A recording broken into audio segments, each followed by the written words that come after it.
जी ये seedless lemon है, flowering इनकी बहुत अच्छी है।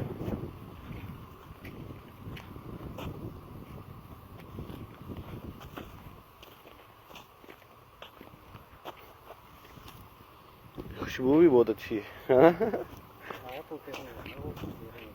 केड़े वाले? वो चाइना लेमन है ना, सीडलेस है।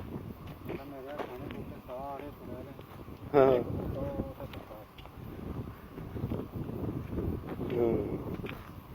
अंजीर किधर लाई?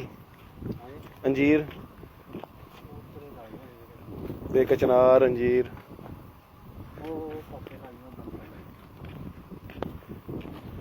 जिन्ना फुल लग्गा है इन्ने अगर फल लग जाए इन्ना फल लगना नहीं ना। हाँ